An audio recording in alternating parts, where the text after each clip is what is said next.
Well, Dr. Saxon, one fallacy you discuss is the appeal to authority. Mhm. What is this fallacy, and why is it a fallacy? I see it a lot in the Christian community.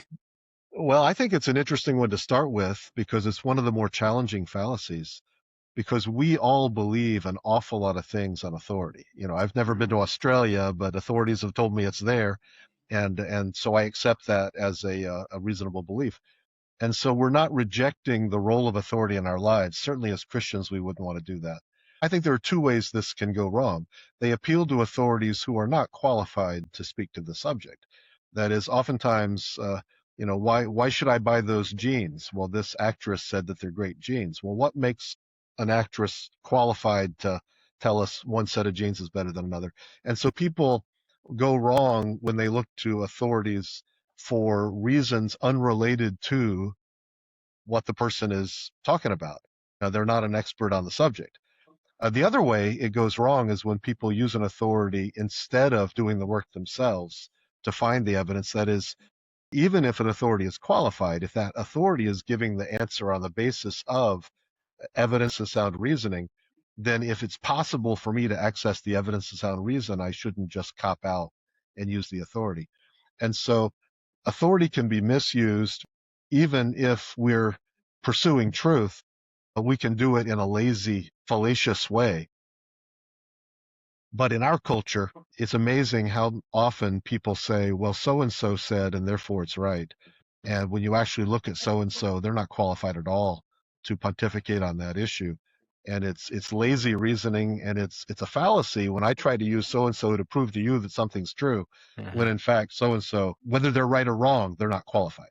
Yeah, so there's the issue of authority to speak on the subject, but then you also, there are authorities like D.A. Carson that we respect, but just to appeal to D.A. Carson or just to appeal to Bart Ehrman or just to appeal to wherever your beliefs are is not a good argument, is it? Yeah. It's lazy thinking. As Christians, we're committed to the fact that, for instance, Genesis 1, God tells us what happened. None of us were there, and we can't assess that. And so on the basis of his authority, in his authoritative word of God, we bow in submission to that. When a human tells me such and such is true, that places me under some obligation to evaluate that truth claim and not just to accept it because he or she claims to be an authority. It's helpful, if I may, to disambiguate between two different senses of the word authority. But what Dr. Saxon is talking about here is not someone who is an authority because he's in a position of power. Rather, he's an authority in the sense of being an expert on the subject. So it's a very different sense from the kind of authority that a policeman has or the mayor has. It's the kind of authority that a scholar has who has researched something and really knows what he's talking about. I often say not all podcasts are equal, right? I do try to invite scholars that have written in the areas that we're discussing, right? Because anybody can buy this equipment here and have a podcast. There's a lot of information out there, but as you're saying, Dr. Jones and Dr. Saxon, they're not all authorities in the sense of studied and researched and know really what they're talking about. So I had Dr. David Allen Black from Southeastern Seminary, New Testament scholar.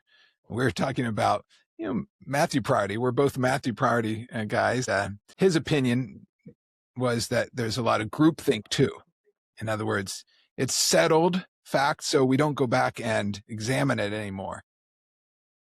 He has done some examination. He's come to a different conclusion, and I actually agree with him on that. Sometimes that happens too, whether it's higher critical thinking or whatever it may be, that we as Christians can kind of have a group think and say that's been settled and it's just accepted. Well, I think for many of the fallacies, a common thread that ran through them, and we had our protagonists discuss, is that they're shortcuts.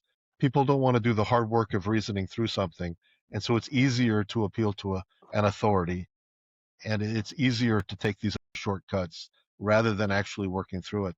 And we're on thin ice when we draw conclusions without sufficient warrant. And a Hollywood actor telling me I should buy it is not sufficient warrant. That's an easy example. In politics, for instance, there was a day when politicians would lay out their program and explain what we should do. It seems to be gone. Now it's personalities and charisma. There's a lot of fallacy going on in people making decisions on those bases. And of course, it's a challenge because we can't know everything about everything, right? We can't Right. be experts in every field, but we do need to follow the train of thought back and see if it's built on good argumentation and the facts are behind these arguments. So very good.